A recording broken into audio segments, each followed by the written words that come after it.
कांग्रेस के लोग जितना थे तो अधिकतर लोग बीजेपी हो गए। गठबंधन हो गया, सब खत्म हो गया उनका। जंगल राज महिला को जो निर्वस्त्र करके इसी डाक बंगला चौराहा पर यह किया गया, उसको जंगल राज कहेंगे। उनकी मांग को नहीं माना जाएगा तो हम लोग अपनी जगह पे खामोश हैं। तो राम राज था, वो गरीबों का राज था, वो दुष्प्रचार करके करता जब नाराज होते हैं हाँ। उसका फल सबको मिलता है, ये आप जानते हैं। नमस्कार, मेरा नाम है ब्यूटी गिरी और आप देख रहे हैं द नेशन फर्स्ट। जैसे ही चुनाव की तारीखों का ऐलान हुआ, दोनों ही गठबंधन में टिकट को लेकर लगातार तमाम बातें आने लगी। अब जो है भाजपा ने या इंडिया गठबंधन कह लें, उन्होंने इंडिया गठबंधन को लठबंधन साबित कर दिया और साफ कह रहे हैं कि इनके आपस में लाठियां चल रही हैं सीट शेयरिंग को लेके। सीटें जो है 243 है और जो समीकरण दिखाए जा रहे हैं वो 300 के पार चला जा रहा है। इतनी सीटें बिहार में है भी नहीं। क्या कहेंगे, लाठियां चल रही है इंडिया गठबंधन में? ये एकदम असत्य है और हमारे यहाँ बड़ा सद्भावना प्रेम मोहब्बत के साथ गठबंधन हो रहा है।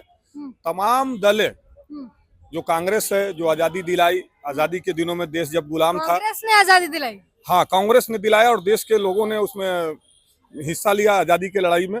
तो कांग्रेस मेरे साथ है। गरीब गुरबा की जो लड़ाई लड़ती है, माले मेरे साथ है, हमेशा वो गरीब गुरबा के साथ रही, खेत खलिहान में रही, वो पार्टी मेरे साथ है। अति पिछड़ों का सबसे बड़ा नेता साहनी जी भी मेरे साथ है और देश के युवाओं के आइकॉन और तेजस्वी जी बिहार में अभी जनता इंतजार कर रही है कि 14 नवंबर किस दिन आएगा। उस दिन तेजस्वी जी ही पूरे बहुमत के साथ आएंगे और खास करके युवाओं में बड़ा जोश है तेजस्वी जी के प्रति। कोई लड़बंधन नहीं है और कहीं कोई लड़ाई झगड़ा नहीं है। लेकिन भाजपा जो है या पूरे एनडीए गठबंधन ही कह ले, वो बार बार जंगल राज को याद दिला के जंगल राज को हर जगह वो प्रचारित कर रही है। हमारे राज्य में तो किसी महिला को निर्वस्त्र नहीं किया गया था। निर्वस्त्र तो मुख्यमंत्री जी के राज में, नीतीश कुमार जी के राज में किया गया, भाजपा के राज में किया गया है।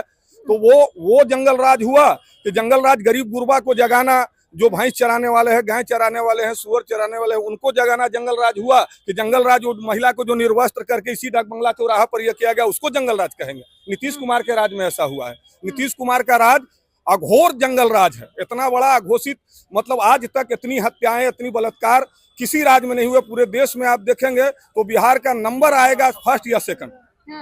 लेकिन फिर भी अभी भी जनता जो है पार्टियों का छोड़ दे तो जनता के दिन में जो है कहीं ना कहीं याद है वो जंगल राज का। कुछ लोग अभी भी उसी चीज को गा रहे हैं और बता रहे हैं कि उस जंगल राज को वापसी नहीं करा पाएंगे। तो आरजेडी इसको भुला पाने में नाकामयाब रही।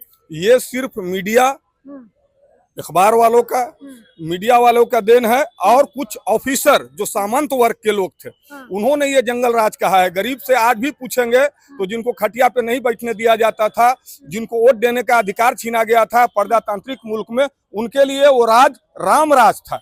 उतना बड़ा राज आज तक नहीं। जो लालू यादव ने काम किया है, आदरणीय नेता हमारे, वो देश में किसी नेता ने नहीं। मार्क्स और लेनिन के बाद, जगदेव बाबू के बाद, कर्पूरी ठाकुर के बाद सबसे बड़ा नेता जयप्रकाश नारायण ने जो रेवोल्यूशन लाया था जनता में जागृति के लिए, उसको जमीन पे लाने वाले हमारे नेता लालू प्रसाद जी हैं। और वो जंगल राज नहीं, वो राम राज था, वो गरीबों का राज था। वो दुष्प्रचार करके, और इसको जो है मीडिया के लोग, आप लोग हैं मीडिया के, तो उसको अच्छे ढंग से बात कीजिए। वो गरीब गुरबा के राज की बात थी, जंगल राज कहाँ था? लेकिन फिर सवाल ये भी उठता है कि जनता को न्याय दिलाने वाले लालू प्रसाद यादव अपने बच्चों के साथ न्याय नहीं कर पा रहे। रोहिणी जी नाराज हैं, तेज प्रताप को पार्टी से निकाल दिया। अब वो कहते हैं कि गीता की कसम अब कभी आरजेडी में वापस नहीं जाएंगे।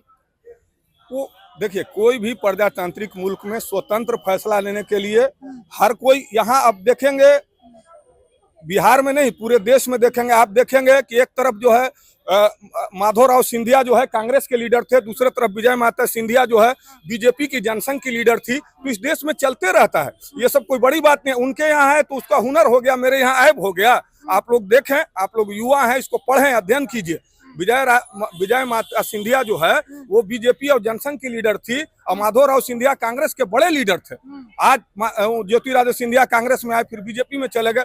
ये सब होते रहता है, कोई लड़ाई झगड़ा नहीं है। रोहिणी दीदी एकदम इम्पैक्ट है और तेजस्वी जी को मुख्यमंत्री बनाने के लिए पूरी ऊर्जा अपनी झोंकेंगी, आएंगी। वार रूम से भी, प्रचार रूम से भी वो प्रचार करेंगी, पूरे बिहार में प्रचार करेंगी वो।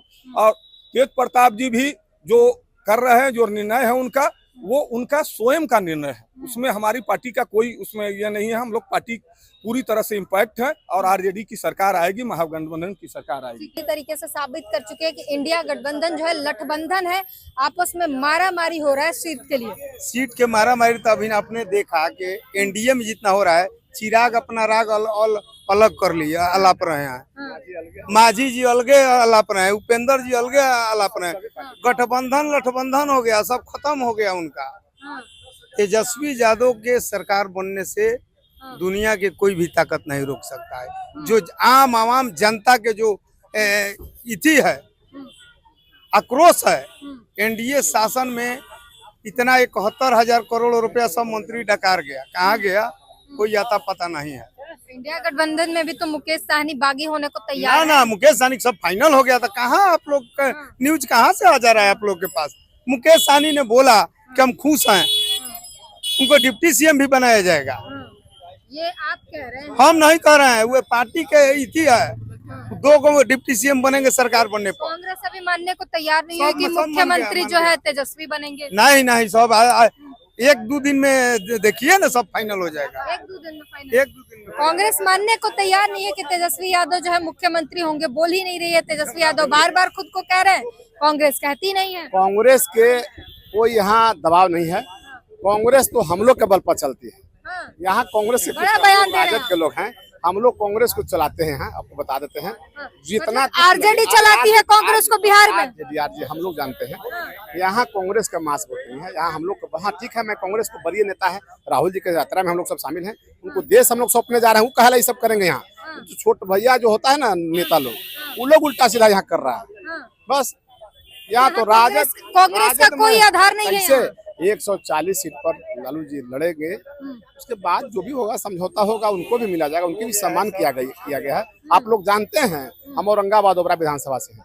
हम लोग 2 गो वहाँ बाबू से है, आए आनंद शंकर और डब्लू से, 1 ठो हम मुस्लिम माइनॉरिटी से हैं, उसके बाद 2 ठो जादव, समझ लीजिए मेरे बात, और 1 ठो एस। सब तो हम लोग जिताते हैं। अरे वो थोड़ी जिता देते हैं हमको। अरे हम लोग कांग्रेस को सम्मान के पात्र मानते हैं, इसलिए कि चूंकि देश उनके साथ है। हाँ, कांग्रेस के लोग जितना थे वो तो अधिकतर लोग बीजेपी हो गए, लेकिन जो हैं वो निष्ठावान हैं और हम लोग उनको साथ देते हैं। कांग्रेस ये बात सुनेगी बुरा लग जाएगा। नहीं बुरा लगेगा ना, हम कांग्रेस के विरोध में थोड़ी बोल रहे हैं। हमारा कांग्रेस अंग है, हम उसके साथ हैं, हम अलायंस में हैं। आप कह रहे हैं आरजेडी चलाती है अरे तो हाँ, तो सही बात है। 90-95% वोट हमारा रहता है, हम कहाँ उनका बुराई कर रहे हैं। जिस तरह बीजेपी के द्वारा संपोषित लोग चलते हैं उस तरह नहीं है। यात्रा का कोई फायदा नहीं होने वाला। फायदा नहीं है, यात्रा का फायदा है हमको साथ जो आपका वोट है, एकजुट है, यही बड़ी बात है। और जो हम लोगों ने बैठ के समाधान कर लेंगे कि कितना उनको टिकट चाहिए। 50 सीट पर हम लोग सोच रहे हैं कि उनको रखा जाए।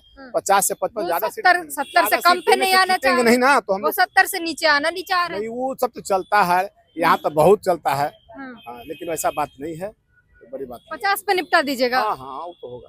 50 नहीं, मुकेश 60 सहनी का क्या कहिएगा? मुकेश सहनी भी जी ठीक है, नए हैं, उनका भी सम्मान है हमारे पार्टी में। घोषणा कर चुके हैं कि उप मुख्यमंत्री हम ही रहेंगे। उस समय 30 तक करीब 30 सीटें चाहिए। उस समय जो स्थिति होगा नेताजी हमारे चाहेंगे होगा। हाँ, अभी थोड़ी देर में प्रेस कॉन्फ्रेंस भी होने वाली है, क्या लगता है क्या होगा? जो होगा, अभी तो बंटवारा बैठक चल रही है, बैठक में जो निर्णय होगा होगा। ठीक है, क्या कहेंगे सर? अभी इस स्थिति पर जो है सीट बंटवारे पर लगातार घमासान चल रहा है। पहले तो आपको चैनल के माध्यम से बहुत बहुत बता देता हूँ, हम लोग आज विशेष करके हम लोग यहाँ सीट बंटवारे के लिए नहीं आए हैं। इसके लिए हम लोग के आला अधिकारी ऊपर में है। आज हम लोग विशेष करके ओबरा विधानसभा से चलकर ये पटना के पावन भूमि इसलिए आए हैं कि हम लोग सभी मुखिया लोग, हम ही लोग के बीच में मुखिया प्रतिनिधि बड़े भाई नंगेंद्र जी को ओबरा से टिकट दिलवाने के लिए आए हैं। और बाकी जो सीट का फार्मूला है वो हम लोग के उच्च अधिकारी लोग बैठे हुए हैं। हम लोग टिकट लेने के लिए यहाँ पर उम्मीदवार हम हैं, हमारे साथी जो भी देख रहे हैं ये पूरे सभी माननीय मुखिया हैं, निर्वाचित आज वर्तमान। कुछ सरपंच हैं, कुछ समाज सेवी हैं। विधायकी लड़ना चाहे, विधायकी लड़ना है हमको। हाँ, नहीं मिला टिकट तब क्या किसी नहीं मिलेगा, उसके बाद हम लोग सोचेंगे।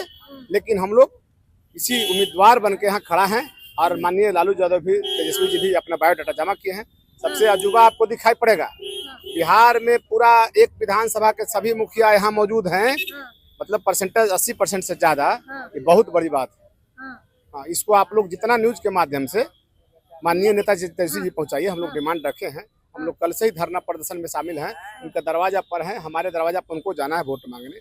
हम लोग के बीच में स्टेज पर रहते हैं, तो हम लोग चाहेंगे कि यहाँ पर जो व्यवस्था है उस व्यवस्था का जनप्रतिनिधि को सम्मान किया जाए और जनप्रतिनिधि में से भी जनप्रतिनिधि बनाया जाए। लेकिन वही मैं कह रही हूँ कि टिकट के लिए टिकट मिल जाए, इसके लिए 500-1000 लोग आते हैं, लाइन में होते हैं, मिलना तो 243 को ही है। उसी को जिताया जाता क्या कीजिएगा फिर? है, जिताया जाता है जिसको मिलता है उसी को। लेकिन मतलब बागी नहीं होइएगा। हम लोग बागी नहीं होंगे, हम लोग प्रतिक्रिया उस पर नहीं देंगे, लेकिन हम लोग शिथिल पड़ जाएंगे, शांत हो जाएंगे, तो कार्यकर्ता की भावनाओं को नहीं कदर होगी, तो चुनाव कार्यकर्ता जिताता है। मतलब एक तरीके से धमकी आप दे रहे हैं कि धमकी आप भी है और समझने की कोशिश करने का मैं उनका हाँ। उम्मीद रख के बता रहा हूँ। हाँ। हाँ। कि कि जब अगर इग्नोर किया जाएगा तो फिर कार्यकर्ता जो है स्थिर पड़ जाएगा। कार्यकर्ता जब नाराज होते हैं हाँ। उसका फल सबको मिलता है, ये आप हाँ। जानते हैं। सबको भुगतना सबको पड़ता है। चुनाव में लोकतंत्र में सबसे बड़ा योगदान कार्यकर्ताओं की होती है, मतदाता मालिक होती है। तो आप सोच लीजिए कि हम लोग 28 पंचायत हैं, तो कितना पब्लिक रिप्रेजेंटेटिव करते हुए हम लोग आपके बीच हैं। 28 पंचायत हाँ, शामिल हो। 35 पंचायत वहाँ है, इतना मुखिया हम लोग हैं। ऐसा नहीं कि हम लोग सब सर्टिफिकेट लेके सामने आपके बीच खड़ा है, बहुत बड़ी बात है ये सब चीज सब जगह नहीं मिलेगा। ये आपको राजद के ऑफिस में मिल रहा है, चूंकि राजद से उम्मीद सबको रहता है, ये भाजपा से उम्मीद नहीं रहती है। भाजपा तो वहाँ जाइएगा तो वहाँ लेन देन की बात होती है, वहाँ तो बड़े बड़े व्यवसायियों की पार्टी है।